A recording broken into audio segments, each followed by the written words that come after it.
Well, here we are. Welcome back to the Iron Sights podcast. I've got Jamie Gissel in the house. He's actually not in the house though.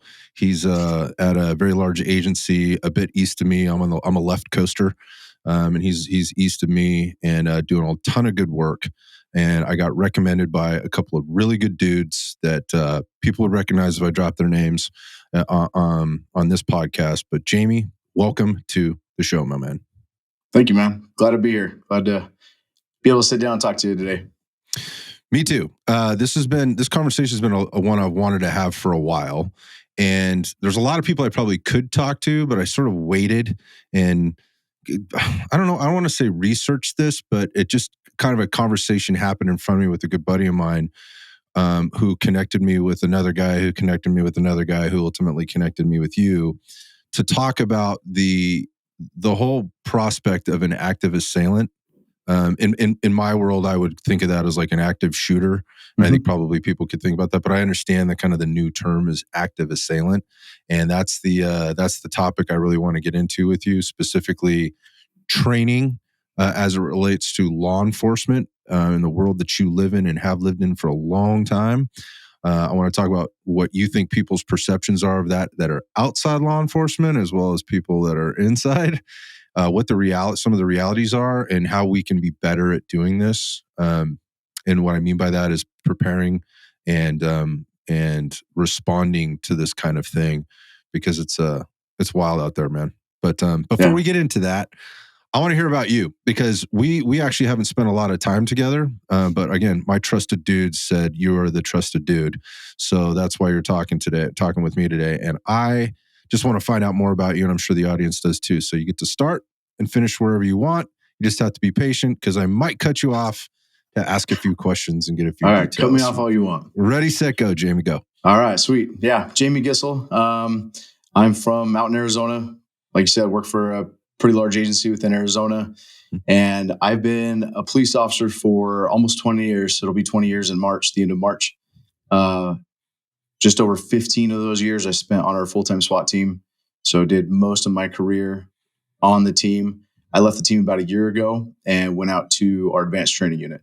So just kind of finishing out my career there, trying to teach as much as I can from, the mistakes and the lessons learned that I've made, to try to help these young kids and the people within my department and outside my department do the job better and continue to improve and continue to push themselves to be better. And obviously, being on the team, training has always been a big passion of mine. And so trying to push out the best training that I can do to give officers the best opportunity to protect, to save, to do what we signed up to do. And then on the side of that, I have a company that I teach active shooter survival to people and active shooter response for law enforcement. So I kind of dive into both worlds, trying to help people survive violent encounters and then helping officers respond better to them. So let's talk about the advanced training unit. Explain this to me. Like, what does that actually mean? So basically, we handle all the in-service training for the department. So the academy is the academy's basic level training, which I help out with that too. I help out teach all the building searches, all the immediate action teams, high risk vehicle stuff, all the high risk stuff. I teach the academy, but my assignment is the advanced training unit. So I'm handling all the in-service stuff for the department. Got you. So you're the dude with that's constantly trying to juggle all the incoming, all the people that maybe didn't get to make that incoming training because they were working a shift or were out or whatever else. Got to cycle them back through. I know a couple of guys that did. I just their job is called something different. But I understand this position. It's a big one. It's a large one. Is this something that you get picked for in your agency, or is this something you apply for and or you're assigned? What happens here?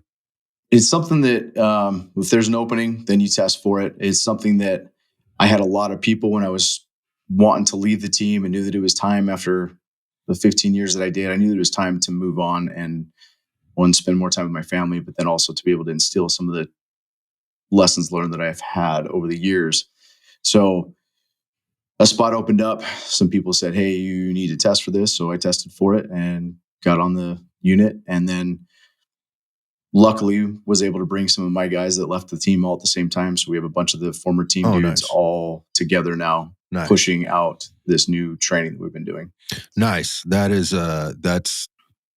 that's different from what I've heard from some other guys. Mm-hmm. That is not necessarily the case. Sometimes they have people that have been assigned to them that, quite frankly, don't even actually want to be there. And it's made for the chemistry. Obviously, gets really weird there. But you look at the quality. Typical. That's typical. That happens a lot, and that happened a lot before I was out there. It wasn't. You get in a good position, right? You get on the SWAT team. You get in other specialty units, and you don't really want to leave. And then the spots open up and they get filled by people who are good dudes that want to do better, but maybe not have that experience, or they get kind of forced to go there or whatever. But I've been privileged and lucky to go over there and then to be able to bring some of my dudes with me and kind of change. We're trying to change the culture of the training unit within our department. Yeah, I was just going to say that. I mean, that makes for, I would imagine, a fairly good cultural change in terms of a few things. One, obviously the quality, integrity, continuity of the training as it relates specifically to the agency you're working for and the things that they would be doing in the city that they'd be working in and the very specific things there. But I could also imagine just the culture of there's something beyond SWAT, right? Or your special operations team that you might be on, and there's other hard, important work that needs to be done, and that is passing down the lessons, as you said. And when I got connected with you, that's what I had been told about you. And then I don't know if I mentioned this to you because we were texting back and forth a little bit after our quick phone call, but I got about 4 or 5 messages from guys that were like, that heard from another guy that you and I had talked, and they were going to be on the phone like, dude, I heard you're having Jamie on the show. I was like, yeah, and I'm telling you, this was in minutes of us hanging up.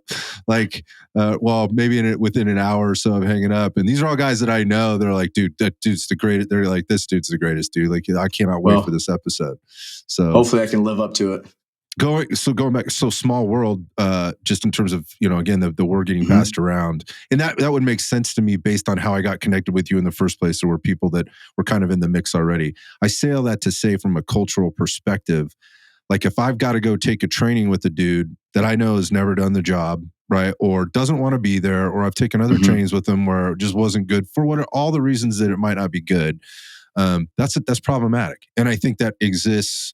I know that exists while I'm not on the inside of that profession at all. I know that is a dilemma that probably most agencies face. I don't know if you'd agree or disagree. I mean, you can only speak probably for your own, but you've been around the block a few times. I agree, and I've been able to travel with different opportunities I've had, travel the country and teach law enforcement all over the place and within Arizona.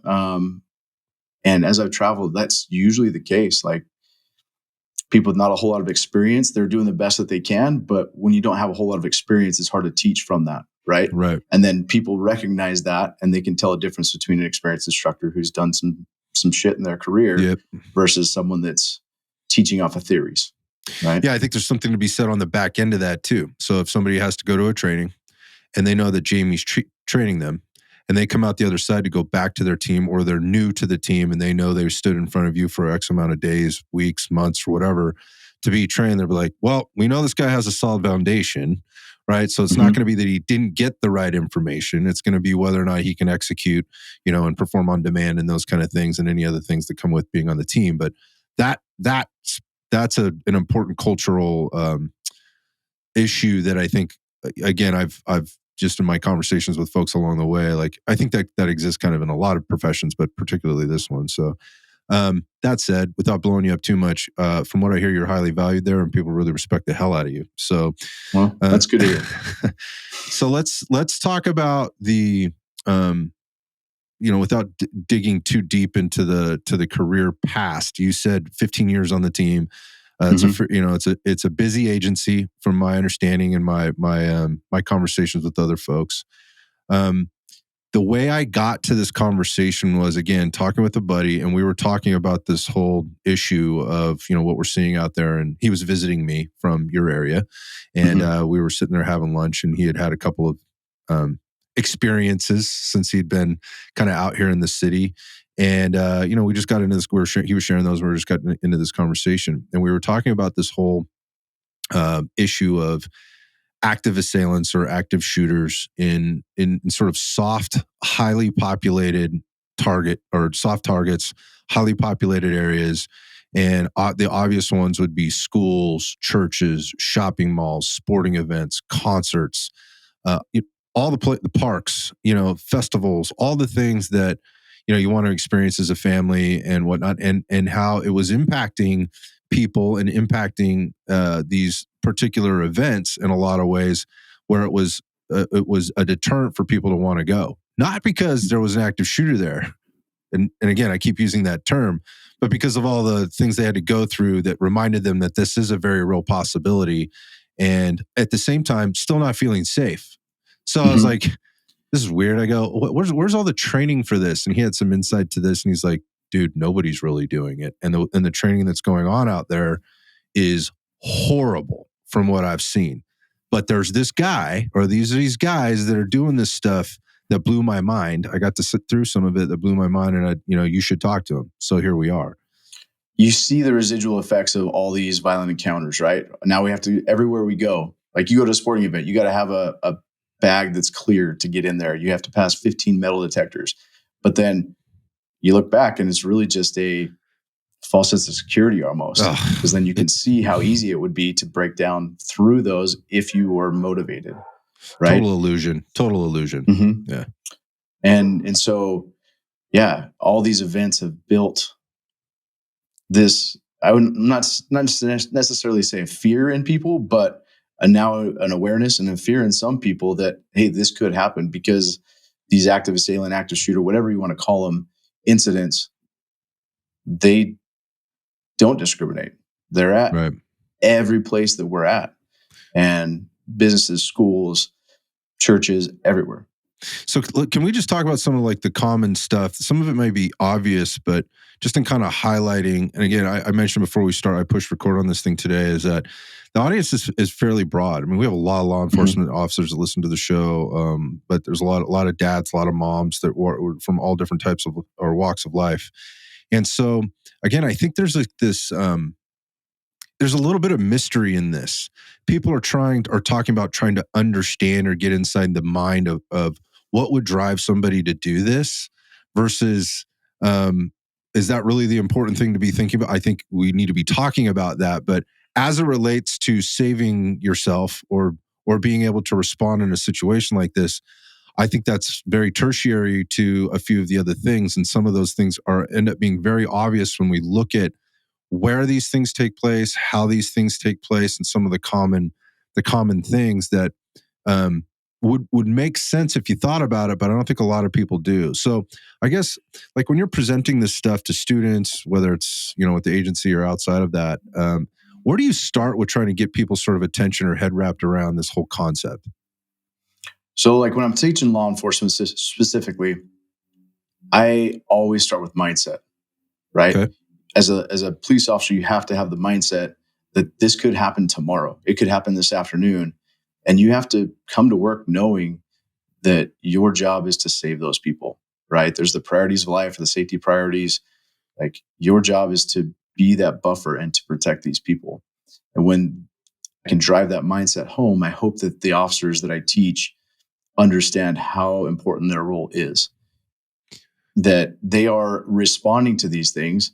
And then when I teach people outside of law enforcement, help them to know that they can survive. There are certain things that they can do to protect themselves if that encounter happens. And there's no way to stop it because they're so random that you can't prepare for it.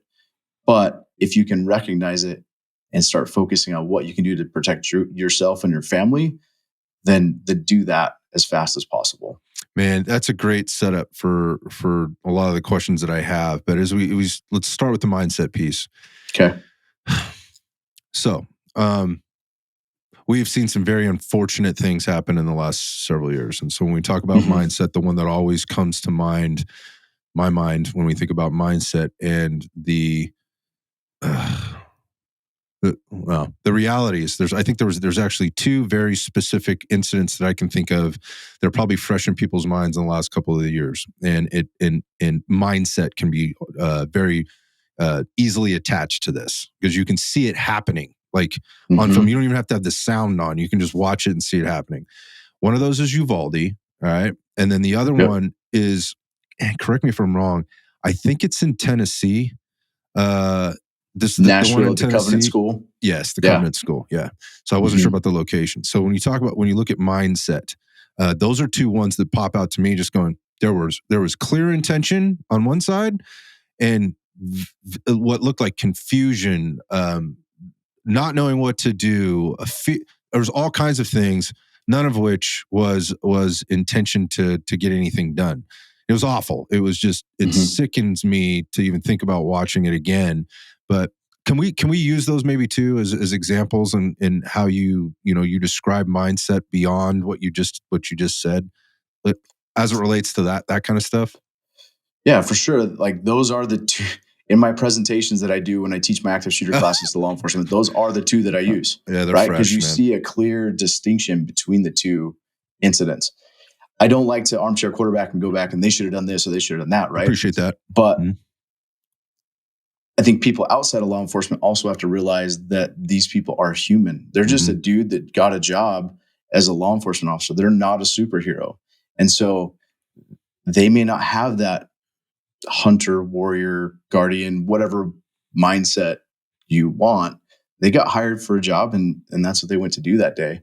And I look at Uvalde and I look at the importance that we always drive home of those priorities of life, the safety priorities. The hostages are number one, innocent bystanders, we got to protect them. And then we're that number three, that line in between them and that suspect. And we can never forget that, right? And you look at what happened in Uvalde and you look at all the triggers were there, all the gunshots were going off while they were outside the door. And what was their mindset? They didn't go in. And why? I don't know. I wasn't there. I can't explain. I haven't talked to any of those guys. I have talked to other officers that were there later. Some of those BORTAC guys I've met and talked to them about it. And they had a different mindset when they got there, right? But you have to drive home the point to law enforcement that this is your job. And I look, when I teach that part of my class, one of the hardest parts, and I still tear up every time I see it because it is super emotional to me. In Uvalde, you think of the 19 kids and the teachers, the two teachers that died, right? And how horrible it is that they had to go through that and die. And the families that have to live with that, right? Because those officers didn't go in. Yeah. But then what about, people forget about, what about the kids that survived, right? What about those kids that had to sit through that for 77 minutes? I have a lot of kids. I have 6 kids. And I can't imagine, I can't imagine my 11-year-old my son or my 8-year-old daughter having to sit in silence for 77 minutes. They can't sit still for 20 seconds. Right. And then there's a really sad video that I always play that shows one of the girls that has blood, dry blood on her face. And I've listened to her talk afterwards as well. She took the blood from her face and from her friend and wiped it on her face so that the shooter would think she was dead. Wow. And so when I'm teaching mindset to my officers, I'm like, listen, what if that was your kid? What if that was your brother, your sister, your loved one? What officer would you want to be? The ones that stood outside or the ones that are willing to go in? We have to have the mindset that we are going to save them no matter what. Man, I have a couple questions on this for you. And this is really tough. And I don't think there's right answers to this, but I'm going to throw them at you. One, how much of you, and obviously you're not going to know, I'm just asking your opinion on this. How much of what you saw happen was not knowing what to do versus not wanting to do it? I know you can't answer. Both. Yeah, because it absolutely both of those exist. Yeah. What was their training? Because some of them had training in it before, but what was that training? How well was that training put on? What kind of things do they do to prepare those officers? And I've sat through tons of trainings in my career, and they drive me nuts when you have to do it's one big scenario, right? And you sit there and everybody's got a piece of it, and you sit there for an hour, hour and a half, and you get one run in. One rep. when I teach this active shooter to law enforcement, like I want to do small, simple drills so they do it over and over and over again, so that they know that no matter what, they're making entry. Whether that dude's shooting inside or whether there's no one inside, they still have to get in there, clear that room, get out, find the next one. And then you look at the Nashville one, and that's exactly what those officers did. That one officer that Rex is his name, that ended up putting down that suspect, right? You even look at that case and the mindset of the officers that were there. There were some officers standing in the hallway being like, go, go, go, and letting Rex pass. So even there in that situation, some of those officers didn't have that proper mindset that I'm going to go in this threat right now. They let somebody else do it. And luckily there was one dude there that was willing to push by. I watched the video over and over again. He pushed by at least 8 or 9 people to be the one to end that threat. And that's the mindset that we have to have. And that's what I try to instill in these officers. Like, you have to be, which officer do you want responding to your active shooter incident? Be that guy. So I always say that too. I mean, like when I'm out on the firearms range or combative stuff or whatever I happen to be doing, and there's officers there, maybe they're not that great. Maybe they're not that good at it. Maybe they, there's always room for improvement for everybody, but they're out there fucking training, man. Like they're out there pushing. They're out there on their day off, or just on their dime, their time, kind of thing, trying to get better. And that's the type of person I want showing up. My mom has to call, or my daughter has to call the police, or call 911 for people to show up. So I couldn't agree with you more. I think the other I think is a tougher question that I have for you is just maybe your thoughts or feelings on it's the chief, and then also the officer, the on-campus officer that was there. Again, this is a massive failure in every sense of the word. There were no pluses in any of this. It was a massive failure that have now been indicted. I wonder what your thoughts are on that as a police officer. And again, going back to what we said about mindset and that they're just humans and that we don't know what their training it was or wasn't. I don't know. Can you maybe get into that a little bit? Yeah. So if you look at that incident specifically, there were several different breakdowns, right? The guy wrecked out in front of the school. He wrecked his car out. He gets out his gun and he starts shooting at a couple people that worked at the mortuary next door. Right about that time, another officer got on scene. This guy walked across this long field, and an officer stops, has sights on this dude, and gets on the radio and asks permission to shoot. Wow. So where's the failure in that? Like, where at what point did he get the training that he had to ask permission to shoot? Right? Me, I see a dude walking across the field with a rifle that already shot at some people. Towards a school. Towards a school. There is nothing in me that would even ask permission, right? So, and then obviously once they got into the school, they are hearing shots, and we teach over and over again that if you hear that active stimulus, you go. Your job is to get in there and end that threat right away. And they stopped. They heard it. They saw the gun smoke inside the hallway, and they stopped. So what training did they have before then to prepare them for that? I don't know. And that is, I take a lot of my training when I do it based on that call and preparing those officers to hear real live gunshots inside the room and still get in there and go.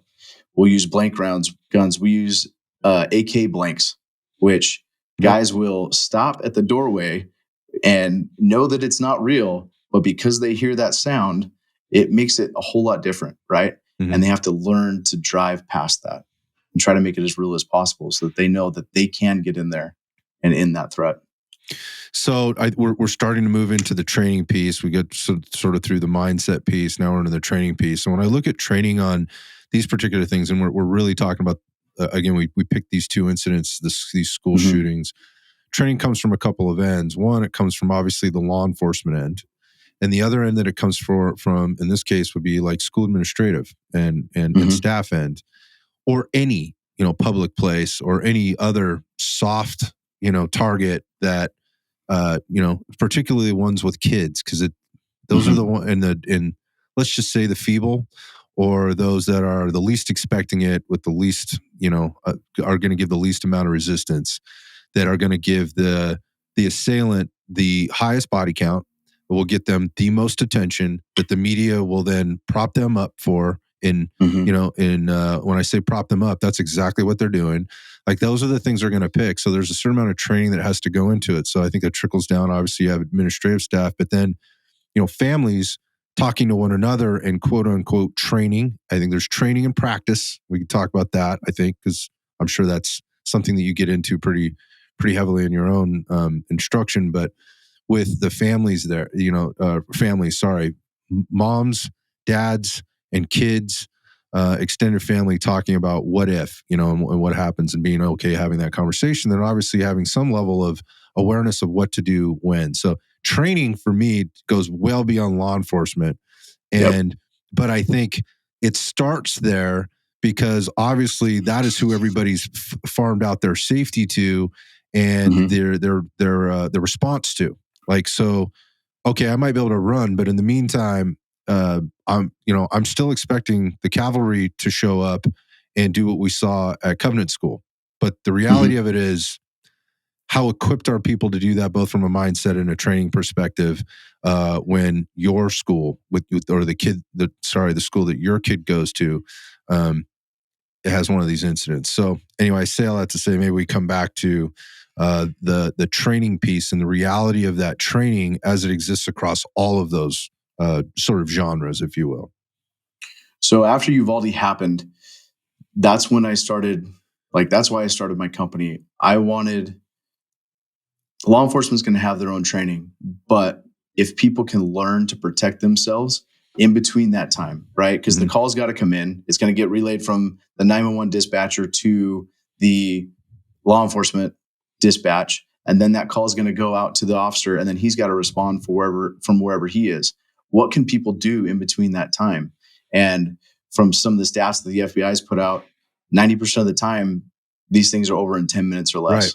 Right. 70% of the time they're over in 5, and 50% they're over in 2. So if people can learn to survive for that 2, 5, 10-minute mark, how much easier is it for law enforcement to get there and do their job when people have already prepared themselves? They've locked down, they've barricaded, they've ran, they've got out of the way, or in some instance, realizing that they have to fight to protect themselves and protect their loved ones. So you just kind of mentioned some of the FBI statistics. I have a tough time with some of those sometimes, in terms of trying to read through the funny business that sometimes shows up there. But a couple things, and depending on who's writing the stats, other people have different things. So I kind of take it all with a grain of salt, but at least we have some info that we can go off of. I agree. So it is something that we can speak to. So there's a couple things that came up in you speaking to those numbers, in terms of the 2, the 5, the 7, and the 10.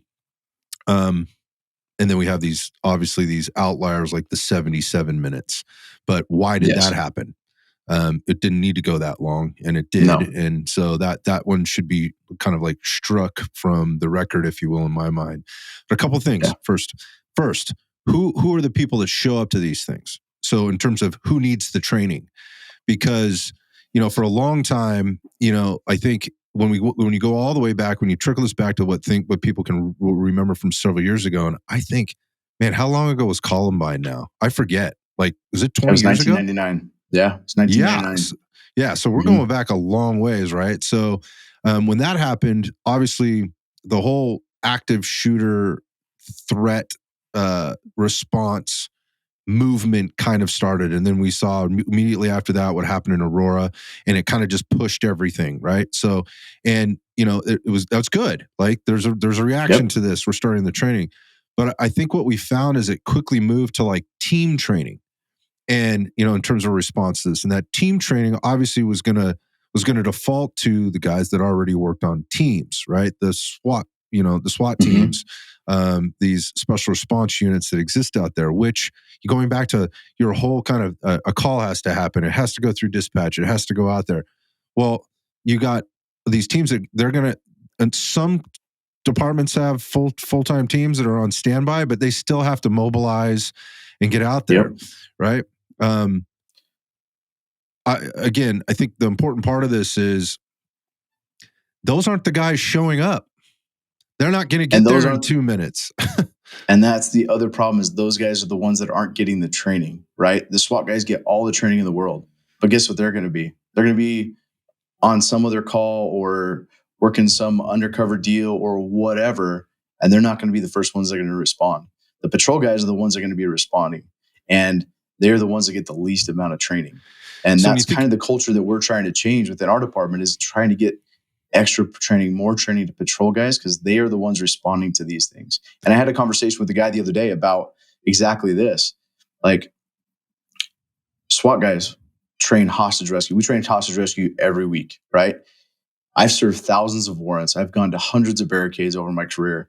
I've had a handful of real hostage rescue situations. But what do we train the most for? that, Right? Because that is the most important thing that we do. But we spend so much training on law enforcement on how to use our computer system or just different stupid stuff that really, when it comes down to it, what is the most important job is to save these kids, to save these people. And that's at the patrol level, crisis response, active shooter scenarios. And they maybe get it once or twice in their career, right? That's I think a big failure in law enforcement nationwide, is there's not enough training for patrol on the most important things that they're going to do. Active shooter, crisis response into a building, that is patrol's hostage rescue. Yeah. Right. Yeah. And they need to train that just as much as the SWAT guys train hostage rescue. Yeah. Anything else for that matter. I mean, when I think about it, I mean, there's the things that get layered in there too. You know, when I think about this and the complexities of these situations, there's so many things. There's terrain, there's geography, there's all kinds of stuff, architecture that they kind of need to understand at some level, and like they may be familiar with it because they're out there working in those neighborhoods every single day, so they kind of know. They might have even been to that place before. They may have to respond to that shopping mall or that school several times, for whatever reason, but they've never actually trained in it. And they've never actually done anything remotely close to responding to a mass incident that may occur there, which has a very high likelihood of happening, right? Which, again, going back to the frequency of training as compared to the frequency or propensity for the actual thing to actually happen. And we have statistics on this. This is not, again, going back to your numbers, that's kind of why I was bringing this in. So the amount of dollars that gets spent as it relates to in time that gets proportioned as it relates to the carnage, right, and the loss of life, and the realities of what we know about what happens with these when these things happen. Again, soft targets, easy targets, they're going to become unopposed until they're not, right, and then when they are, what statistically, this is what I've read. And again, you can read a lot of things in a lot of places, but this is what I read. When opposed and when they are stopped, let's say opposed and stopped being two different things. They're stopped by one of two people more likely than they're going to be stopped by a law enforcement officer. One is themselves. They're going to take their own life, right? And that was the plan right from the get-go. Two, it's going to be another citizen that steps in and does it. And a lot of times they're not armed. Most of the time they're not armed. I'm not, and for me, I'm like, oh, then is that a case for civilians not carrying firearms? Don't even get me started on that. But my point is like when they are opposed, they generally stop. And then lastly, it would be law enforcement. Correct me if I'm wrong, but I feel pretty confident about that when I say that. Yeah, it's pretty true. A lot of times, what is their goal? Their goal is to kill as many people as possible in the shortest amount of time possible. And they're also not afraid of dying. That's what they're going there for, right? So they have zero care for life. They're just there to do what they're going to do. And so people need to realize that they're either going to kill themselves or they're going to be opposed by somebody. And hopefully somebody has the mindset that they're going to protect their family no matter what. And you're right. It may not be, a lot of times it isn't a firearm. It's someone just having the guts to go tackle this person and take them down and subdue them and hold them down until that 2, 3, 4 minutes till law enforcement arrives. So I got a little bit off track there, but I think the point I was trying to make was the realities of what happens when one of these incidents goes down and who ends up responding and how it ends up ultimately stopping. And what we do know is officers are definitely going to arrive on scene at some point, and and almost every single time it's the beat cop. It's the guy that's out there. That's the patrol officer that's out there because he's in the area and he's first to respond, or they are first to respond. So let's talk about, just maybe you can answer for me, like, what is the reality of the training that they have gotten, if any, to or for one of these types of incidents? So I can only speak to my department and what we've been doing for the last 20 years since I've been an officer. I remember in the academy, we didn't have any active shooter training, and I got on in 2005, right? So that was a few years after Columbine. Mm-hmm. And then a couple years after I had just got on the SWAT team, we did our first big active shooter training when I was there. Took that right? long. So that was 3 years after that we did a first big active shooter training. Luckily, we did it a couple more times throughout the next few years, but then it was probably 4 or 5, 6 years until we had anything else. And then I put on a huge one last year for our whole department. And it was the first time that a lot of those guys who had had less than 10 years on had ever been to an active shooter training. This blows my mind. And I wonder how much of the public actually knows this. And I only say that because I have a kid in school, at public school, right? And I realize every day when that kid gets dropped off at school, I'm putting my stepdaughter's life in the hands of what I know are incapable individuals. I already know this, and I don't mean police officers. I mean the people that are first in line there. They're not capable. And part of it is, I don't think they're informed. We'll get into the training of those people here in a minute. I don't think they're informed. I think they're ignorant. And I think at the same time, their mindset is, well, we've done the 2-hour, 6-hour, whatever training block that the district, the school district requires us to do. We signed the sheet. We watched the mandatory video. Dude, I watched that video today, as a matter of fact, for the count. Man, it's like, first off, I don't know how people stay awake in it. And I will tell you this, like in the room, because they were filming the instructors that were providing this training, there's probably 100 chairs and there might have been 25 people in that room. So, and I don't know if they were voluntold to be there, if this was by that they could show up if they wanted to or whatever. But I'm listening to that video, and from the people that are delivering that information, which are third party. It's a third party company. It's not the local law enforcement agency or whatever else. So there's zero fucking collaboration between the people that would actually respond, right, and the realities of what they have available to them in terms of resources and everything else, and the people that are obviously going to be standing there between somebody with a gun or a knife or whatever ill will and our kids. It was mind blowing. I got super fired up about it, man. I was sweating watching it and just gritting my teeth. So again, going back, like you went multiple years before you even got the training. Then you went another 6 years, I think you said, before you even got the second one. And you just now, after 15 years on the team, delivered the first one to the department that was actually more like, what can we call it, like real life scenario training? I mean, what does that look like? We did scenario training before, but this one, the one that we just put on last year, was kind of, it was teaching these guys to get the mindset to get in, right? And that's the other problem too within law enforcement is, when do you get to train it? When's the time? Everybody's so short staffed that how do you put that training on? And that was a big thing with our department, is when they asked me to put it on, they said, how much time do you need? I said 20 hours minimum. Right. How much? As much as I can get. Yeah. And they said, we can't give you that. I said, okay, give me 10. Of course not. They said, of course not. You can't get that. How about 4? Jesus. And I was like, 4 hours. So I had to do the best that I could with that 4 hours and do as many runs and scenarios and drills to get these people going and realizing, hey, I can do this. I don't need to know the dance steps, but as long as I know the concepts of what I need to do to get into that room and to find that bad guy, I'm going to do it.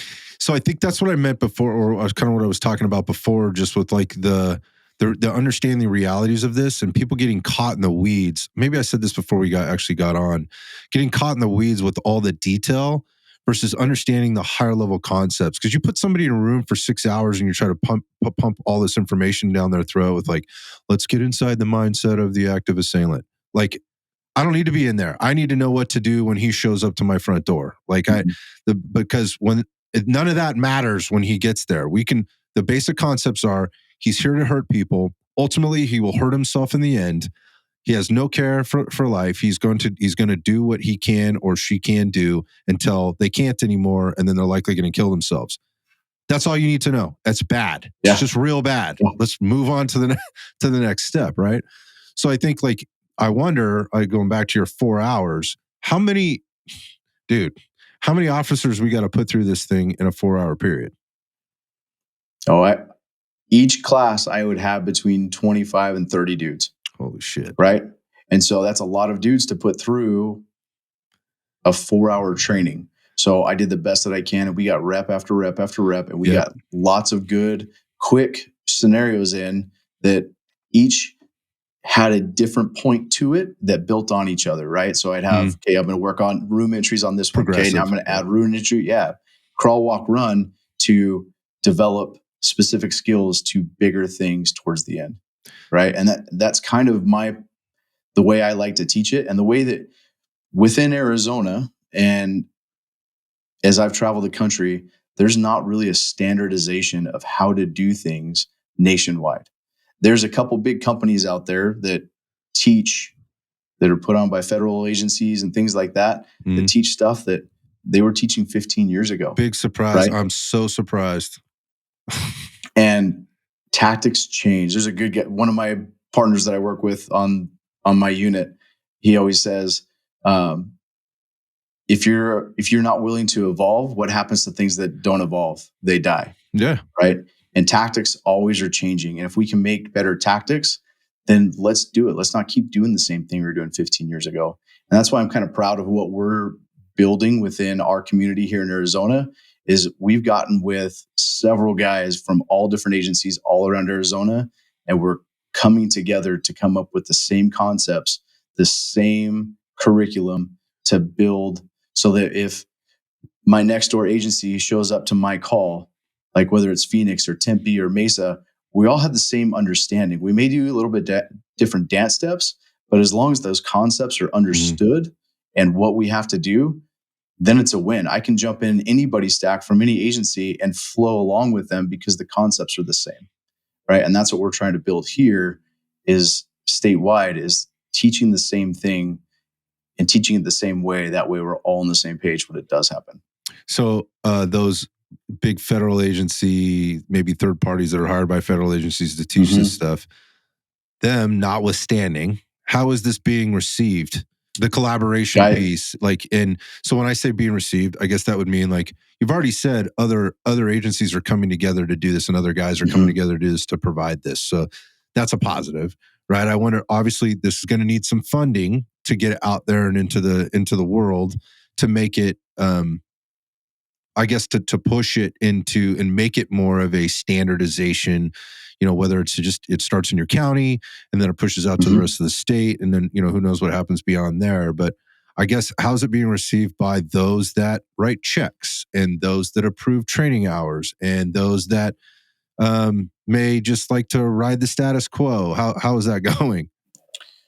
It's going, right? Everything starts at the ground level with the dudes that want to push it, right? So we're continuing to push it. We're continuing to grow it. But the people that we're working with around the state, now that are pushing to their departments, the leaders in those departments are starting to see the importance of it and why we're doing what we're doing. And it is making a difference. And within my agency, we are getting more hours and more time to put stuff on, whether it is an hour here or there that I could steal a patrol squad. Hey, let's go do some immediate action team training, or let's go do some active shooter training. I'm starting to get groups of dudes together that are wanting to train. And within agencies and within any type of job, there's always the people that want to push and get better, right? And Absolutely. there's people that don't. So the people that want to push and get better are now raising that bar and bringing people up with them. And that's one thing that I've seen since I've been out the training unit.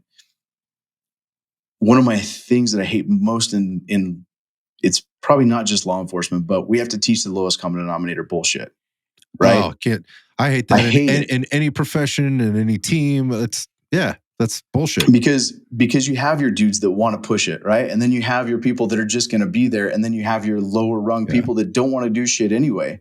But if I can make the people that want to do it and want to push themselves get this much better, then these people right here are now going to be brought up. And that's what we're starting to see is we're starting to see lots of young, hungry dudes wanting to push it more and more and get better and better, which is ultimately bringing up the people that were in the middle because they're seeing these guys get better. And we're starting to see that within all the agencies that we're pushing the same kind of curriculum with, wanting to push their people to get better, which ultimately is going to trickle up to the decision makers and the people that are writing those checks. And that is our goal, is to start with the ground level, make us better. And they'll be like, what are you guys doing? Well, we are not teaching the lowest common denominator anymore. We are pushing to better people every day, which is bringing everybody up. I dig that philosophy. I actually had a guy on the show before who's in your region. His name's Chris Palmer. Works for one of my good buddies. Yeah, large. So I figured that. And he said something that it was very simple. It's like, look, if you ask people to level up or you create a standard that's the next level higher, people will find a way to level up to it. Even the ones that aren't very good or don't really want to. If that's the new standard, they'll figure out a way to meet that standard. And if you can just chip away at that a little bit at a time, what a difference you can make over time. And you don't need somebody's permission to do that a lot of times. What you need is like a groundswell of people from like a cultural perspective or a leadership perspective. And I don't mean somebody that's been granted or had a wand waved at them or whatever that says you're a leader. That has, whatever, certain amount of stripes or bars, color bars or whatever on their shirt or their jacket. I just mean people that are trying to level things up, and people recognize that. And again, the people that want to work and want to get better end up falling into that anyways. But the leveling up the standard is not, you have to show that it can be done no matter what the adversity is. And so I love what you said there, and I want to make sure we highlight this. And that is like, even if I can find an hour, like just an hour to go out there and get this done with a few guys, like we know we're leveling things up. It's like, because if you sit there and you look at that and go, that's not enough. I just need more time, and it won't give them what they need. And these guys need more time on the firearms range. So why even do this? Like they can't even shoot. That's like only having, like looking at the clock on workout day and going, fuck, I only got 45 minutes to get it done. I have at least an hour and 15 minutes worth of work to get in. I'm gonna throw my hands up. Screw it. I'm not doing it today. That makes zero fucking sense. There's so much that you could get done in a 45-minute period if you want to, number one. And if you have, and then you need to know how to be really productive at that, or let's say if you need to understand how to be efficient. And so there has to be some knowledge there. And so this then comes into the training and practicing. So because there is the training piece, which I would call what you did and say that 4-hour block, right? And so now these guys have been exposed to like drinking from a fire hose for 4 hours, right? And you were going back to, there was a 3-word thing that you used there, I forget, but what came to mind for me was the tell, show, do. You very fucking quickly have to tell them, show them, and then make them do it, right? And then along the way, you are giving, as they're doing it over and over and over again, there's a tell, show, do process that happens inside of there. So that they've done some training. Now they have to practice it, right? And so if you can grab a half an hour, 45 minutes or whatever else, it's like going to see your personal trainer or whatever. Like I see my trainer 2 days a week for an hour, but there's 3-4 other workout days during the week. I have to take what I've learned, right? And now I have to go practice it. So I go to the gym to practice the skill, whatever it is. I think that in and of itself is super important, because that's where the excuses end up coming up all the time on training in general. But I got to imagine it's the thing that's really hindering this particular training across the country, is that people are trying to like, well, we have to have this 20 hours. And when they're faced with I can't give you 20 hours, then it's like, well, I guess we're not going to do it then. They're not finding an alternative way to do it. I'm going to get off my soapbox on that, but that shit bothers me. On top of the coaching to the lowest common denominator. That's bullshit. That's what losers do. Exactly. At the end of every one of my trainings that I have to, like our quarterly trainings that we do, I tell the dudes, hey, this is just a taste. If you want to get better, I said, this isn't training. This is a checkbox that the department's making me teach you, right? To say, hey, we have active shooter training. We just did some bounding Overwatch, which I turned into some active shooter training to get some more reps of active shooter training in as well, right? Adapt. So I try to fit it in as much as I can. But I tell them every time, this is a small taste. If you want to get better, you're not going to get better by going to the quarterly training. You're going to get a taste of it, but you're only going to get better by calling me and saying, hey, can you put me through some more training for the next hour? I have 5 dudes that want to come in. Perfect. Let's go do it. We'll do it 45 minutes. That's all I have. So let's do it. That is how you get better. It's not by going to the mandatory trainings every day. Like I look back at my time on our team, right? We trained all the time. We were busy as hell, but hey, we have an awesome simulation house in our facility.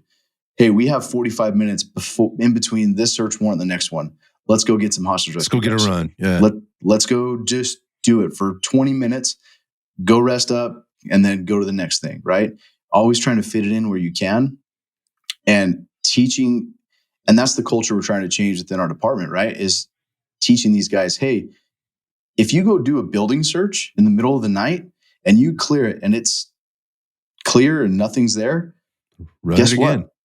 Run it back. Yeah, run it. Do a hostage. Do a active shooter run. Do another slow and deliberate, safe run. Do it a couple times because that's how you're going to get better. You don't have to call me all the time to come put you through training. You can do it on your own too. Yeah, it's that and that's what we're trying to instill in guys. Yeah, it's that empowerment piece. And then again, that's a cultural thing. Like I know how to do this. I know how to go practice now on my own, which is what every coach and every instructor should be doing. You know, to help people get better. You know, it's not a gatekeeping thing. If you can do that, man, you'll leave a legacy behind. Just some of the questions I would have about, you know, when folks are going through this training and how it's evolving for you, particularly as we go back to like this 4-hour kind of evolution, if you will, that you guys have done. Where do the eyes get open the biggest? You know, where are the biggest surprises? What are people being the most challenged by in these trainings, and what are their biggest realizations? I think there's a few questions in there, but what can you tell me? I think realizing that they're not as good as they thought they were. Oh, no shit. Right? Yeah. Right. Like, big surprise. Hey,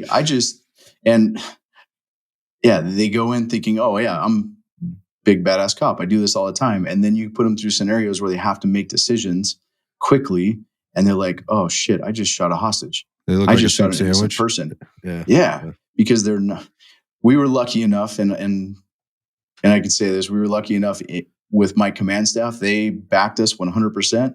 But in that 4-hour training, if you shot a no shoot, you shot a hostage, you shot a cop, because we do blue on blue scenarios. If you shot one of those, you did a remedial. If you failed the remedial, we sent you home and you had to come back through the entire thing. We got 100% support by our command staff to do that, which was awesome. Right. And we sent some field training officers home. Good. When their OIT sat there and finished the training with us. Right? How's that? Yeah. How's that check to the ego? May or may not have sent a couple commanders home too. I love that. So I think, and I like to put that training on, not so people fail, but so that they make mistakes to know where they can get better. Right? Because I didn't learn how to be better by all the good shit that I did. Right. I learned from my mistakes. So I try to, it's like shooting. Right? You never know your limit unless you shoot fast. Right. So you get to that point where you're shooting fast. Okay, now I'm missing. Now I dial it back. Now let's start pushing it back up. And I use that same philosophy with any of the trainings I do, especially active shooter stuff. Let's push you to your limit, see where you fail, and then now you know where that breaking point is, and now let's get you a little bit better. Yeah, I call it, I refer to it as overspeed training. Like you've just gone beyond what you can do, either through assisted or you've forced yourself to go there. And now you know. So now let's find that middle ground and try and make up those small percentage points in between to try and get better from there. So important. Again, going back to the accountability piece and the 100% being supported on, you know, with regard to the accountability of things, I think that's so important.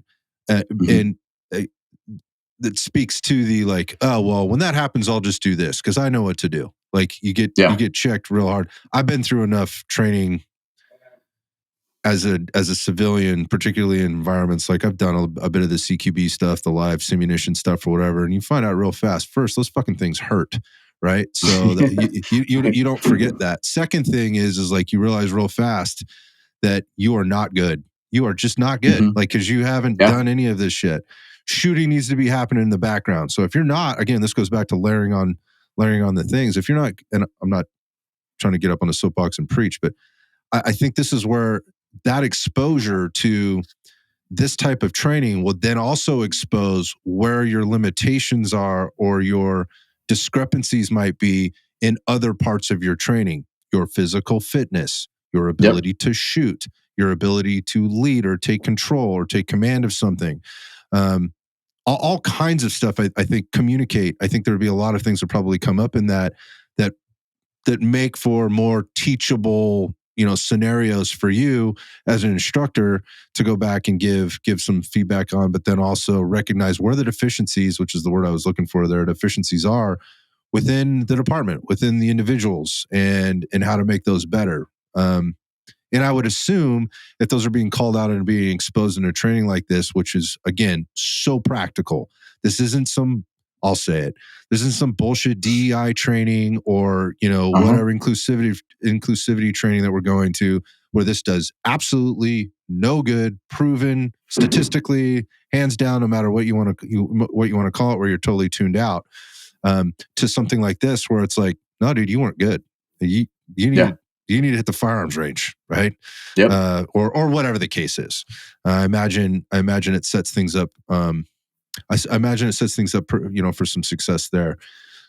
Just transitioning. So if we're getting past sort of what the eyes open are, what about like the feedback at the end from the officers? Like, what are they taking away from this, or what are you hearing from them, either directly or indirectly?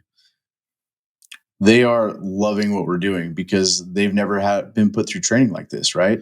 You get SWAT guys, we put each other through training like this all the time. But then you bring it back to a patrol level training, they're not used to that. And so they're like, I want more.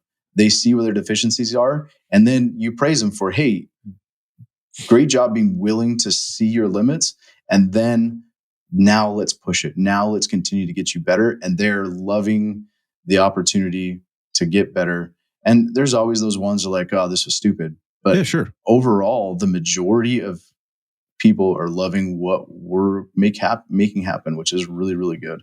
And going back to now, the command staff sees that, and they're seeing people, these young dudes, or even some of the old guys, 25-year guys, saying, we need more training like this because this was some of the best training we've ever had. And then that is giving us the opportunity to be like, hey, let's do more of this. And they're giving us the opportunity to do that. I love that. I sort of like parallel this to the civilian side of things. And maybe even, I think law enforcement crosses into this too, because like, again, I've taken a lot of training courses and classes and talked to a lot of dudes that do this, whether inside law enforcement or outside. And there's always like this, there's often a little bit of pushback on like, why are you trying to learn this thing that's so complicated or so complex, at this stage, when you really need to spend just more time on the range, becoming a better shooter and working on your grip and working on your sight, your vision, and working on your trigger press and those kind of things, which are all always going to be things that everybody can work on all the time. But you work on them for a while, you work on them long enough, and then in the law enforcement world, there's a qualification. And let's be honest, it's typically that metric or that standard is usually about as low as it could possibly get. Yeah, right. So if you pass it, then I'm just kind of good enough. But maybe you got the guys that are out there that are practicing a little bit more after that, and they're trying to get better. They want to stretch their legs a little bit. Like, okay, so I passed the qual and I'm doing better than 90% of the guys, over here. Like, I wonder what would happen if I was in a different scenario. Where do they go to get that training? So they go to, maybe if they pay for it and they want to pay for it and they can get the time off or whatever else, maybe they take a class from a comp shooter or an I don't know, some dude that wore a beret with an insignia on one side and a trident thing on the other, or whatever else. I've done those things myself. But they don't generally get that from their employer. They're generally getting very standard remedial type of stuff. So I see this as a way for people, like, it can be fun too. Like, okay, like I got to stretch my legs a little bit and I found out that I'm pretty good. Or I found out, like you said, that I suck, or that I didn't realize I sucked in this particular way. I thought I would be better because I'm pretty good on the range. I'm better than these other 90% of these guys. I even shoot some comps sometimes. But they recognize all the other things that come along with a stressful situation, and obviously all the different things you guys are probably piling on. Anyway, I think that's good that they're being exposed to that. Like, again, people could call it CQB if they want. Well, if there's anything that's probably the most realistic in the United States of America, right, on our soil here in terms of CQB, if you're not on a team, right, that's going in, like you said, for hostage rescue, barricaded subjects, things like that, then it's going to be these types of incidents.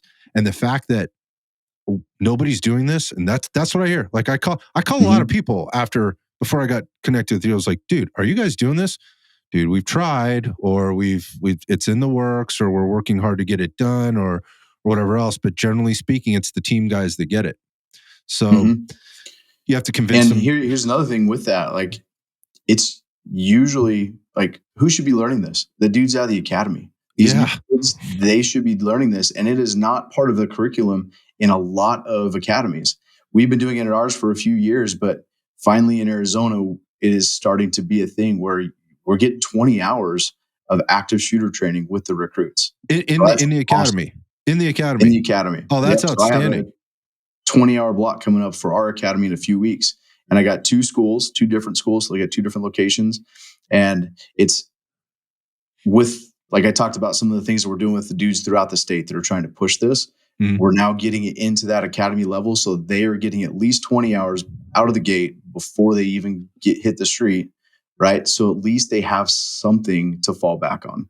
That's outstanding. Okay. So you guys just got 20 hours, which generally means you had to take 20 hours of something away. Do you know what that was? I don't know. I don't ask. I just take what I can. You don't care. You don't care. It's probably good policy. Yeah. Somebody's upset about it somewhere. Well, there's people that are pumped up about it, or somebody's upset about this somewhere, which is wild to me. All right. So that's outstanding. So how much have you been involved with, if any, and I don't know if this goes back to the teams or your private company or your own company, or with the department in the role that you're in now, the agency role that you're in now. How much time gets spent with, like, schools and school administration and going in and teaching this stuff, and have you been involved in that at all? I mean, I guess I'll just start with that. Within the department, no, because we get calls all the time. Hey, can you come to my company and teach us active shooter survival? Can you teach us what to do? Can you come to the school and teach it? And we don't have the answer is we don't have time, right? It goes back to the time thing. We don't have the resources to send you because we're shorthanded, all this other bullshit, which that needs to be a priority, right? That needs to be something that we are doing. You have the SROs who do what they can within the schools, but still they're not the ones putting on the training. They're hiring outside people to come in or whatever to put on the training for the schools, for the businesses and stuff like that, because most agencies don't have time. Yeah. And that's another reason why I started my company, to be able to go and teach this to help people survive. Because if they can survive that first few minutes before law enforcement gets there, that's my goal. And if I could help somebody do that and know what to do and know that they can do something and feel empowered that they can do something instead of be scared, then that's a win for me. Yeah. So this is a good point to sort of segue into that in more of the, kind of what you're doing with your company here. But I mean, you nailed it right from the get-go, I guess. And that was, for me, and that is one of the most important things you do is you got to fucking show up, and you got to be sure you got to show up ready to go. And then once you're there, you got to get inside and you got to go deal with it. And there's probably not going to be a perfect way to deal with it, but those two things are for sure you got to do. You got to get there and you got to get inside. Then what's going to happen is going to happen, and a lot of that is dictated by training, right? But you mentioned it right off the bat, the mindset piece. So it's interesting. You said like you got like companies calling you, hey, can you teach us these things? And you can't. It's probably likely with the time, but it's also the liability piece, right? That too. Because everything is layered in so many layers of liability. It's paralyzing. But that means somebody's got to teach this. Now, I've seen a lot of things and talked to a lot of folks. So anytime you have a need like that, where there's dollars involved and people are willing to pay for stuff, there's no shortage of people willing to sell you something. So let's talk about the world of active shooter response, active threat response, as it relates to more of the civilian, or even, and we could get into like, it's still civilian, but like corporate communities. What's that world like, man? So there's a lot out there. There's a lot of people out there trying to, like you said, capitalize on this, which is good. At least the word is getting out there, right? Yeah. At least they're teaching something. For me, because I've sat through some of these courses and I have just about every civilian and law enforcement active shooter instructor course. I have pretty much anything you can get, right?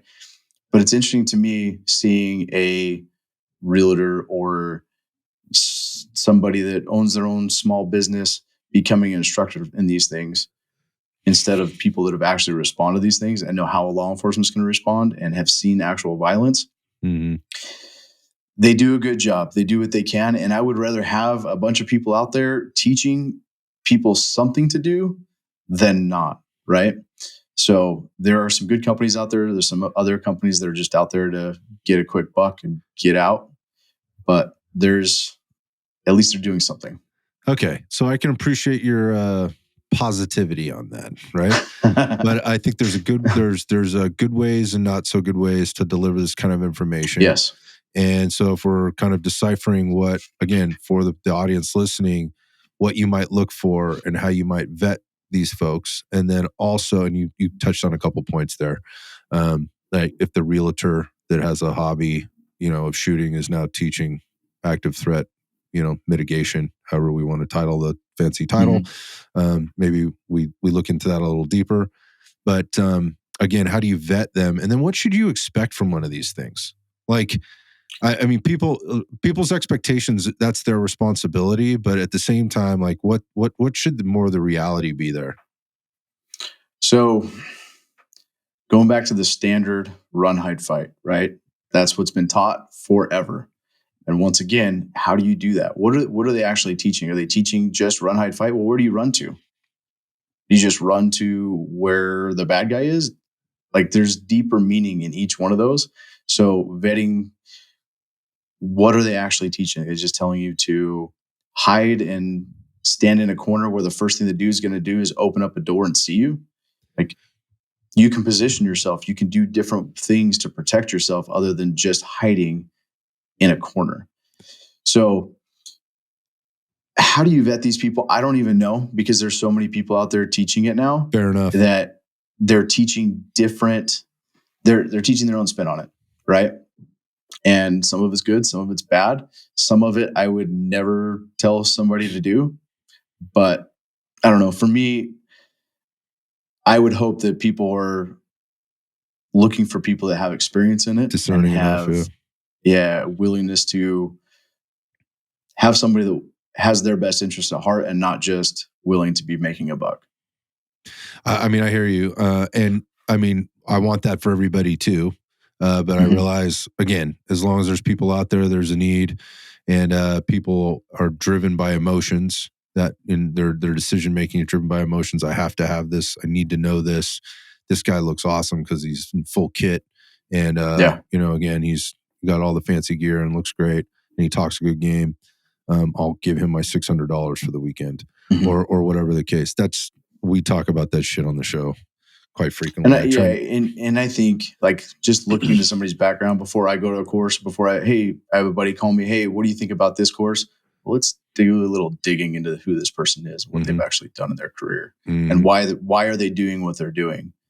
Like most companies have their YouTube stuff up there where you can see exactly what they're teaching. Okay, is this actually logical? Is it something that's going to make a difference? Or is it just the standard, hey, this is what everybody's been doing for the last 20 years, so let's just keep doing that shit? Mm. And just like tactics evolve, and if you're not willing to evolve, you die. The same is with active shooter response for civilians. Like if you're still doing the same things you were doing 15, 20 years ago, and I find this a lot in schools when I go try I'm to glad you're jumping get right into into it. schools, Yeah, let's talk about it.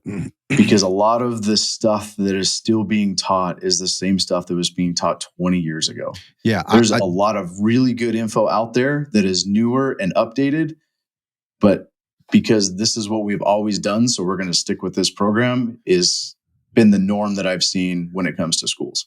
For example, there's a certain company, and I don't want to start bashing other companies, but they do things and do scenarios that frankly scare the shit out of people. Or with kids, I went to a school the other day and I wanted to see what their lockdown drill was because they're looking at bringing me in to help teach some of their stuff and change things up. Mm-hmm. I hate going to schools and they do a lockdown drill and they have kindergartners scared to death, huddling in a corner with the lights out because their drill is they don't let anybody know what's going on. There's a better way to teach these kids. Like we can make this almost a game, right? Like just like we do with training in law enforcement. Let's do some drills. Let them know that it's going to be a drill and let's have some fun with it and try to get better rather than scaring the piss out of a little 12 or 10-year-old kid as you are the administrator opening the door to make sure they check it. And you see their eyes this big because now they think that somebody real is coming in. Right. So I think that there's changes that can be made within the way the schools teach it and the programs that they are offering. Imagine that. School, particularly a public school, that doesn't understand the learning process for a 6-year-old or a 5-year-old. I'm really glad you brought that up. That's been a challenge for me as well because I've had those conversations with drills that have been done. Again, my stepdaughter particularly, and listening to kind of her impression of what happened, how they handle it, where they go, what they do. It's a lot of, what it looks like to me is herding cats and a lot of single file lines and a lot of thinking that it will go down a certain way and that it won't be total chaos. And while you don't want to, this is the only way you can do it. Yeah. This is there's one solution here and it's my way. And instilling the sense of confidence that when you do this, everything's going to be fine. Right. Yes. This isn't just about the kids. This is about the parents. The parents assuming or accepting that, oh, they're doing the drills. We're good. Like, again, they've just signed off on some bullshit that exists out there and accepted that somebody has trained somebody that actually has some experience at this, that is actually, well, let's just call it qualified at some level to deliver information that makes sense. That's of value.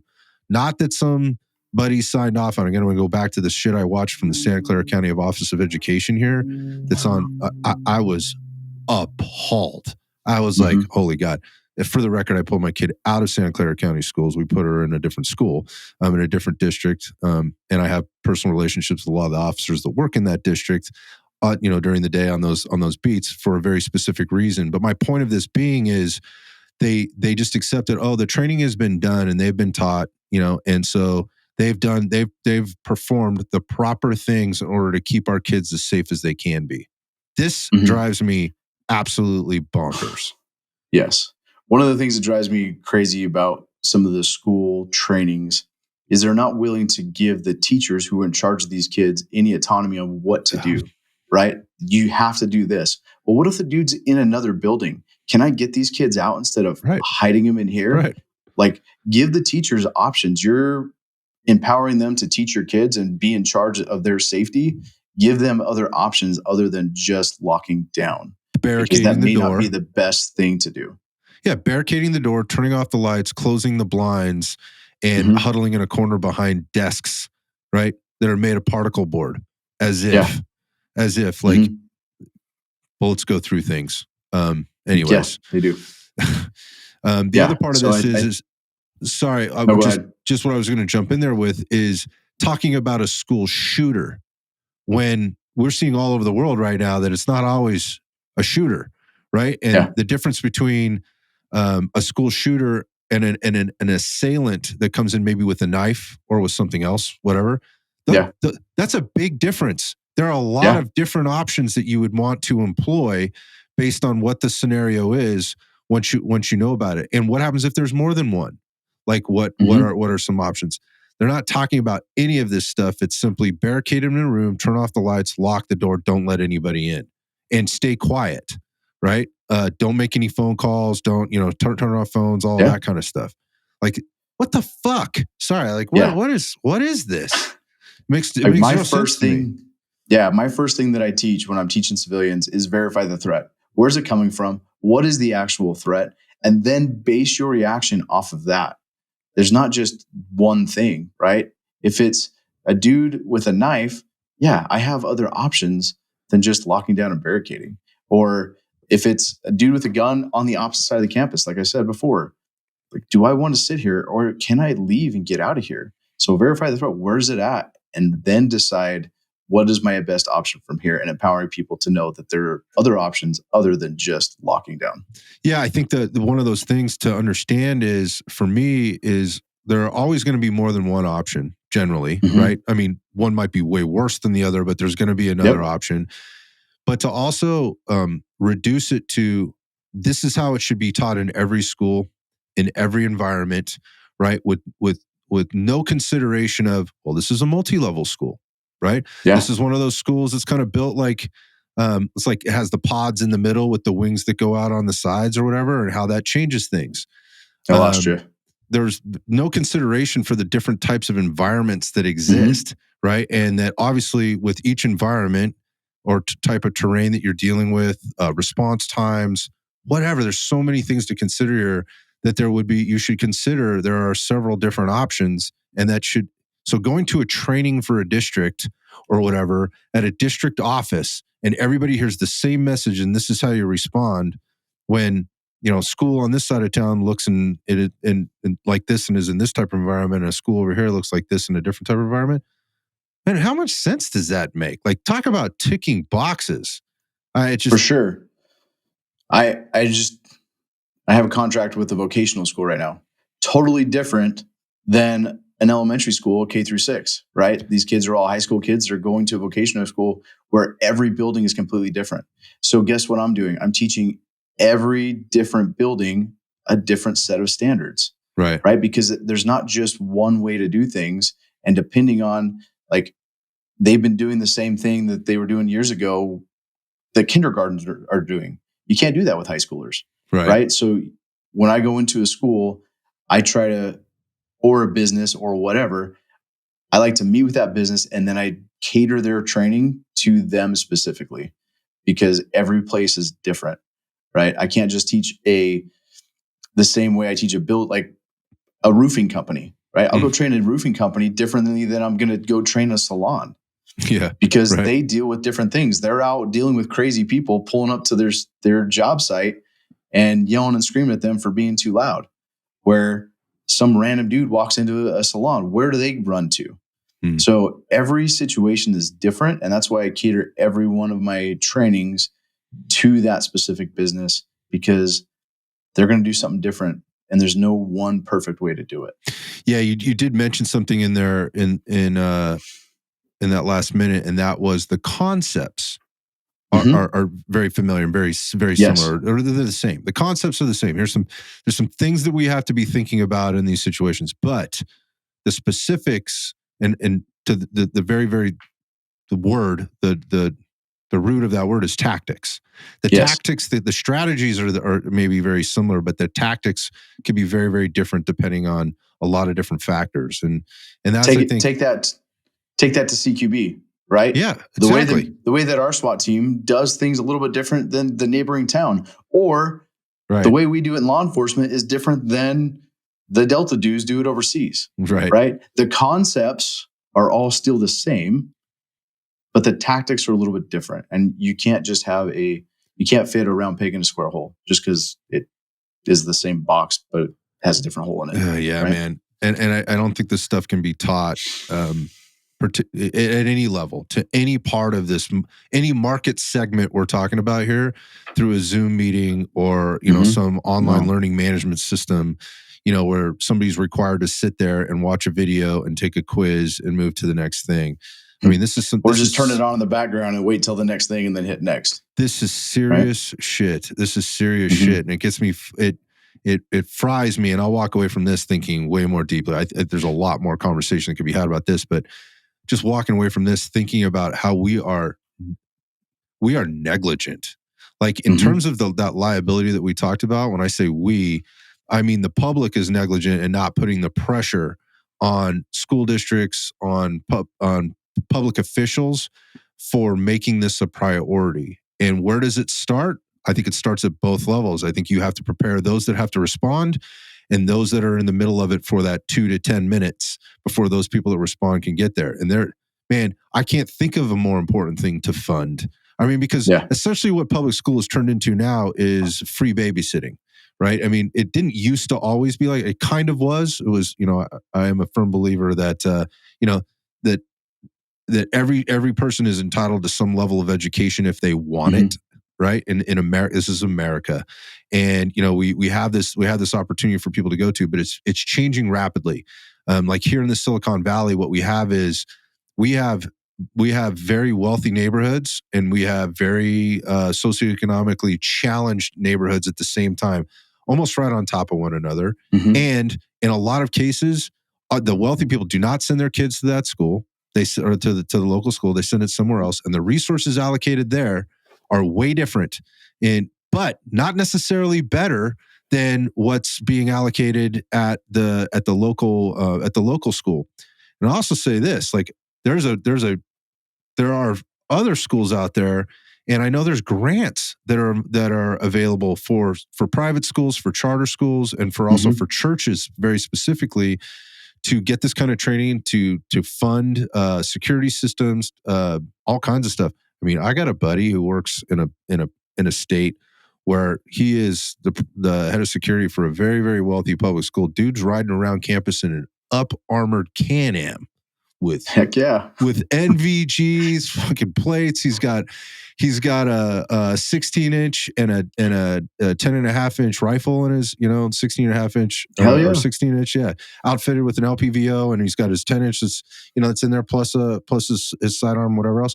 Like this dude's ready to go, and he's well trained. This is not his first rodeo, and he's part of the education process for both the staff and the parents and the kids and everything else. So there is that happening out there, but that takes money. It costs money. Yes. And so for our cities and our public officials and our public to not make this a priority, for me, is neglectful. And to the extent now that we know, like even if those numbers that you shared earlier about the 2, the 3, the 7, and the 10, or whatever it was, 2, 5, 7, 10, even if those are a little bit fudged, we can count the numbers of how many people end up getting killed on the low number of incidents that actually exist like this, particularly in schools, the massive amount of death that happens. There's no way you can shake that. I think you got blood on your hands if you haven't done everything you possibly can, which then, again, we're trying to hold these. So I won't say that. I'll go back and I'll say these 2 cops in Uvalde, right, are being held accountable for some actions. There were a lot of other people there, and there were a lot of other people involved in this whole thing, no matter how you slice it. And we got 2 scapegoats. Maybe they should be getting this. Maybe they don't. I'm not here to say that. We got 2 scapegoats, and people are going to go, oh yeah, that's justice. That's what should have happened to them. But what about all the other motherfuckers out there that didn't do anything to provide that kind of security? And that comes with the training and the funding of that and the awareness and the looking people in the eye and going, this is the reality. It sucks. We're going to have this tough conversation and we need to address this. Sorry. And when it comes to schools, like it's a big portion of, like you said, the parents pushing that agenda, being, hey, what are you doing to protect my kids? I know exactly what my kids' schools, what their policies are, and they actually do a pretty good job, right? Which is why I have them there.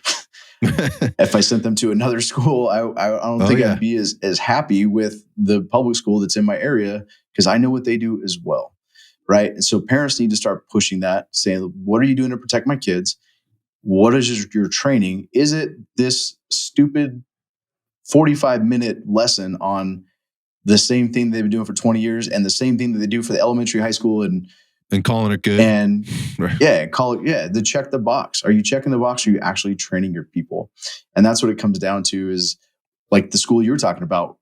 The administrators obviously put that as a priority. So they're willing to, it's a private school, so they're making tons of money, but they're willing to take their money and make that a priority. And that's what needs to happen in public schools, charter schools, anywhere around the country. Yeah, I mean, it's the model is this. I mean, the CEO of the school that basically is behind the thing is the guy that's funding this. And like, he's like, this is what we're doing. And it happened post Uvalde. It's like, and we're going to go out, we're going to find, and again, like I hesitate with this one, but he's basically charged a recruiter that he knew that worked for a particular unit and agency and whatever for a long time. He goes, I want you to go out there and find me a killer. Kind of thing. And the guy's like, that's not what we need here. It's not what we want. Let me coach you on this. But that was the mindset. Good. The mindset was, if somebody shows up to this school with a gun, that person needs to die. Right. And that's that, because it's going to happen anyway. It's going to be a matter of who does it and how long does that take for that to happen. And I think that's another mindset issue that people need to get over, is like, when these things happen, there's one answer to this. This is pure evil and violence. And the only way to stop that is with violence. And that might sound cliche, but it's going to take an exceptional level of that to stop that, to reduce the number of people that are going to die. That is the reality. And going back to the blood on your hands, like, by not admitting that and not putting people in a position to do a better job at surviving, as well as doing a better job at responding, I have a huge problem with this, and it's easy to sit on that hill or sit up at that pulpit and say, it's a gun-free zone, and we have a school resource officer, but also putting the responsibility on the single resource officer and thinking again that you're good. Let's be honest about that, man. I mean, what's the reality of that and the people that you're running into out there on these school campuses that are SROs that quote unquote are doing their best, but what's the reality of their best? I want to hear it. And what training are those SROs getting? Going back to law enforcement training, what are they spending their time on? They're spending their time on not active shooter training, because I know lots of SROs reached out to me. Hey, how can you put us through some training? Can you get us this, because our department's not providing it for us? Right. And so I'm trying to make that happen. And there's a stigma around law enforcement that SROs, it's usually a job that no one wants, but is literally the most important job in the entire department, right? They're the ones that are protecting the kids all the time. And I think they need to be just as well trained in tactics as the SWAT dudes, because they're the only one on campus that is going to be there to save the day if something happens. The level of responsibility there, it's like, it's the most important person in the house outside of the kids, right? And in my mind, like, and I would hope, or I would want for the person that had that job to want that job, right? Like, to be like, no, I have a really important job, and here's how my agency, department, district, whatever, shows me that this is important by paying me equitably, by funding my position, right? And the equipment, giving me training, and the things that, and the training, and the things that I need in order to equip the people here to do what they need to do if and when something happened. Having proper response gear, response equipment for these types of things. I mean, your guy, when he shows up, again, that guy running across the lawn in Uvalde, sorry, if you got a Glock 19 stuck in your pants, even if you've got 17 plus 5 or whatever, dude, you are outmatched. You are going to be outgunned. Like, we need to be having serious we need to be a serious country and be having serious conversations about this, not the shit that we're currently dealing with. And like, going back to the SROs, they are, the majority of them that I know, they love their job and they are great with the kids, but they don't get the training to protect them that they need. And they need more tactical training. It goes back to time and money, and what's the department willing to spend. And if I have a kid in a school with an SRO, better be calling that department saying, hey, what are you doing to fund these guys? Because these guys literally have the most important job in the whole department. Yeah, and again, this goes also back to what you were saying before, aside from money and time, and that is, well, I'll come back to this in a second, but it's more than money and time. This is a fucking illusion, Jamie. I mean, this is an illusion that these guys look. They're going to break up a school fight. They're going to be there when when there's a bad day. And that's important. That's important work. We need those folks there for that. But when the worst fucking day happens,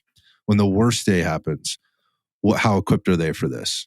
And that's what we should be equipping them for, because I truly believe if you've done those things, like when those other incidents happen, like they're less of an incident. Like the dudes know what to do. They're confident in dealing with it. I can handle that. Yeah, because I can handle this. Yeah, and they're backed up when they do handle those things. That's a whole other issue I know with SROs. I've known several of them, in taking care of business and then making sure the district and the department actually backs them up for the things that they're doing with these little dipshits. But that's another podcast probably. All right, so I want to move to kind of your sort of an SME on this stuff, and what advice would you give? I guess we could start with like somebody that has the same position as you, this advanced training, guy who does something similar. Again, I've heard it termed a few different things. What would you suggest them to start looking into and or maybe moving the needle on this type of training? I would say stop teaching to the lowest common denominator. Raise the bar, raise your own standards as an instructor. I see too many training unit people. They are there and they're happy to be there. They also don't go seek out extra training to make themselves better, right? They're the trainer. They don't need to go get extra training. I've been at the training unit for a year. I'm still going out and getting extra training to make myself better, right? And that's how you raise the bar within the training unit. Is you get the training unit better. That will then trickle down to the training that they're putting on, which will help them train their people to better tactics, newer tactics, because stuff's always evolving. If you're not going out there and training yourself, you're not going to know how to raise that bar for your whole department. Yeah. And then changing the culture within your department, making training a priority, and kind of like we're doing, finding the time to put the training in, even if it is an hour, even if it is, hey, instead of going to your briefing today, instead of going to you bitching about what's going on within the department and how you didn't get the car that you wanted or whatever for the next 40 minutes in briefing, hey, let's go hit the mat. Let's go roll around for 45 minutes and get better at our DT. Let's go clear the building. Let's go clear the office, right? You can spend time, 20, 30 minutes during briefing training, doing a building search training within your department. Yeah, man. Right? You don't need to go to outside stuff. Yeah, that's what winners do. And if training units would realize that they have the power to make that much of a difference, then the training will get better throughout the country. You don't need the time. The time and the money's not there, so you make it. Right. I teach breaching a lot, and my saying is always find a way or make one. If I'm going to breach something, I'm going to find a way or make one, and I take that philosophy with me in training. I'm going to find a way or make one. For example, I had a group of 10 dudes. They're calling me all the time for training. I couldn't get our shoot house to go put some training on. So I told my boss, hey, give me some money. I'm going to go buy lumber. I'm going to build a temporary shoot house over in our parking lot. He gave me $2,000. I built some stands, put some plywood in it, and I built I had 8 rooms that I built for $2,000, right? And we did it in the parking lot. Was it the best? No, but we could still work on the basics and the concepts. And now I'm able to take that building over to another district. Hey, as you're coming out of your briefing, let's go run some active shooter runs, right? So if you're willing to find a way or make one, the money and the time will be there. The next person I'd ask you about would just be that officer, that young officer that's out on the street. You mentioned those guys just coming out of the academy that may not have had this training yet, but what advice would you give them? What would you want them to know about what you've learned about when that call comes in? What do they need to be prepared for, man? What can you tell them? Having been on a couple different active shooter incidents, it's going to be crazy. It's going to be hectic. Stay calm, take a breath. Every hostage rescue that I went on, before I went in a room, take a deep breath, clear your mind, and have the mindset that you are going to win and you are going to get that bad guy no matter what. I don't care what the dance steps are. I don't care what the perfect tactic is. Get in there, get the job done, and end that threat. I love it. I mean, that's what I want for my kid. And then lastly, so as a parent, and you're a parent, so you got 8 kids. I don't know how you're doing that. That's 6 kids, not 8. I thought you said 8. God. No, still, 6. 6. That's a lot. It's a lot, man. It's still, 6 is a lot. You know? People listen to this. Luckily, they're all good 6. Kids, so yeah. All right. So you got 6 Why do you think kids. I had to leave the team? I need some time to spend with them before they get too old. That makes perfect sense to me. But just like, what advice would you give parents about understanding this better? But more importantly, I think about where to start these conversations with their kids and their families about even just starting the conversation about these kinds of things, the realities of what's out there and how to prepare for them or how to think about them differently. I think teaching your kids and being willing to talk about it, that it's not a scary thing. Like, there are things that you can do to help protect yourself. So let's talk about those. Let's see the steps that you can take to protect you and your friends, and then make it a conversation that is a normal thing. Hey, this not going to happen. This may happen. Let's teach you how to be situational aware. Let's teach you to monitor your surroundings. Look for things that are abnormal. And if you can avoid that situation, avoid it completely. Right. And then if that does happen, know that you are empowered to do something, and you don't have to freeze. You don't have to sit back and do nothing. You can do something to protect yourself and your friends or whoever you're with. Yeah, I love that. I mean, this just got to be a really comfortable conversation between me and my family. Like, initially, like, I thought I was being weird. And then, I think there's timing, there's strategy and tactics in having those conversations for sure. Obviously, again, going back to, like, I might not be having the same conversation with the 12-year-olds I might be having with the 5-year-old, right? Or with my 22-year-old, if you will. So, things to think about for sure. And then the last thing I would ask is just about, like, your own company and, what you're providing outside of, your day job, if you will, and how people can find out more about you and what you're doing. Maybe reach out, consult, maybe have you come and teach classes or that kind of thing. What can you tell us about that, man? Well, I'm constantly putting on. So there are tons of really good CQB courses out there for law enforcement. Lots of good companies that teach SWAT tactics.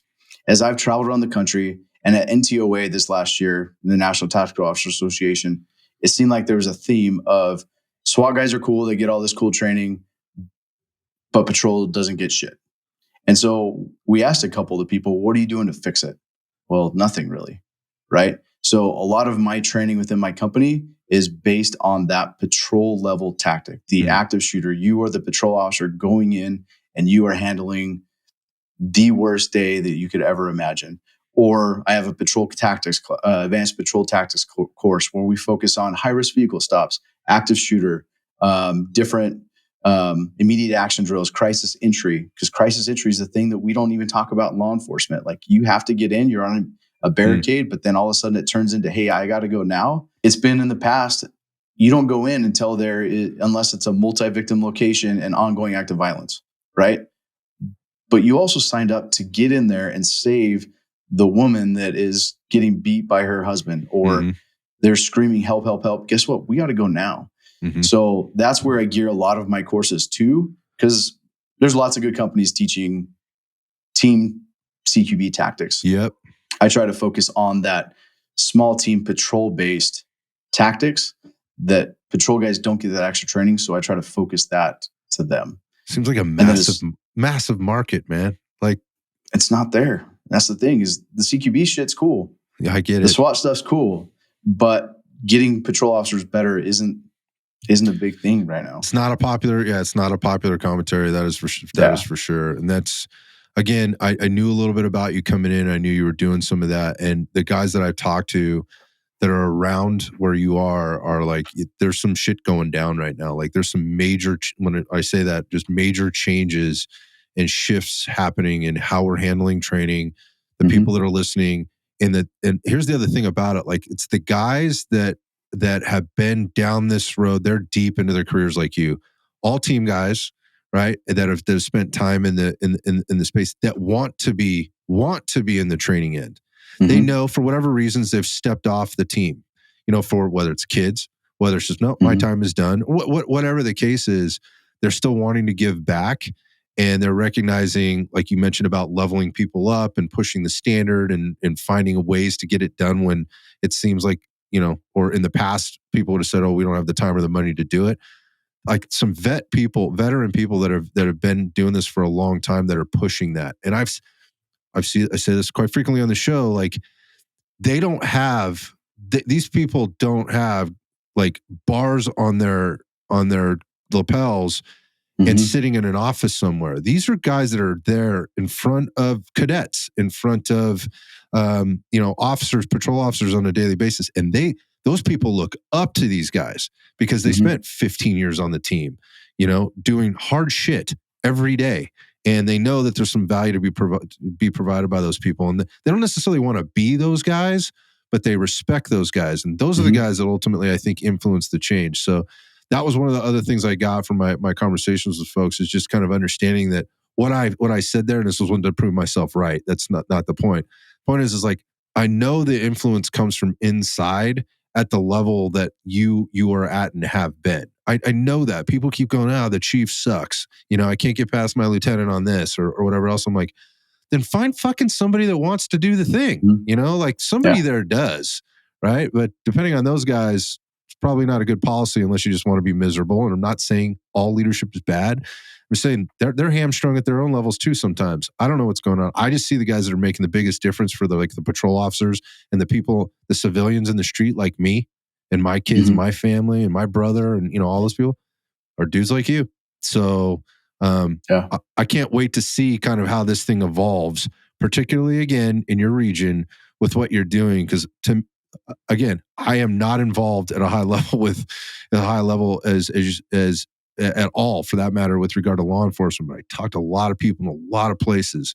This seems to be a little bit of a movement. So I'm hoping this message reaches other people, gives them maybe some encouragement to do some stuff, and just coming back, like how do they get in touch with you if they want to pick your brain, talk to you, steal your curriculum, all that stuff. And I'm fine with that. I tell people when they come to my courses, take what I have and take it to your department, go train it. Right? Because I want them to get better. I don't care how many people come to me. If I can get what we're teaching in this movement, like you're talking about, that we have going on with the active shooter stuff around Arizona right now, if I can get that out to as many people as take all the shit that I have and make your department better.